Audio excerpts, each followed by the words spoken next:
We are the lab of neural systems at IIT Kanpur. We work on understanding the sense of smell using insect model organisms like mosquitoes and Drosophila. Mosquitoes are attracted to humans using a variety of cues, and among that they use the carbon dioxide that we exhale and the smell that is found on our skin. But how do these compounds generate attraction in the brains of mosquitoes? How do they generate repellence in the brains is not understood, and that is what we try to understand. In these experiments, we use a variety of techniques like electrophysiology, calcium imaging, behavioral experiments, computational modeling, and genetics. And using these techniques, we try to understand which neurons are activated by different odors and how do these neurons result in behavioral preferences of the animals. Our work is supported by various funding agencies and also the fantastic R&D ecosystem at IIT Kanpur. For example, the machining workshop and other facilities in the department.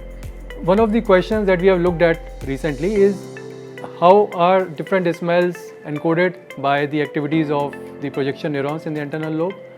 So an earlier idea was that there may be dedicated neurons for attractive and aversive smells, but with our work we found that different odors are actually represented by overlapping representations of neurons, and the brain is able to make sense of this combinatorial code in making the behavioral choices. In the ongoing work, we are looking at the role of carbon dioxide in particular. So how does carbon dioxide activate the mosquitoes and result in synergistic behavioral effects with other odors is something that we are currently looking at. We are also looking at the internal states, how do they affect the behavior of mosquitoes. For instance, a mosquito just after mating is looking for a host, it's attracted towards a human host, but after a blood meal, this preference goes away. So how does this switch happen? What kind of modulatory genes are involved in this process is something we are currently looking at. Another line of research that my lab is working on is creating digital interventions for mental health.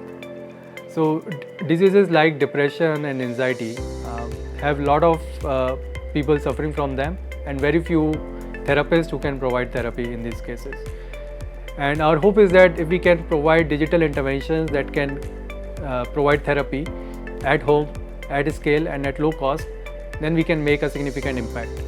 Our lab has created a tool called Treadwheel that provides computerized cognitive behavioral therapy for depression and anxiety. And with a randomized control trial, we have shown that this actually helps in reducing the symptoms.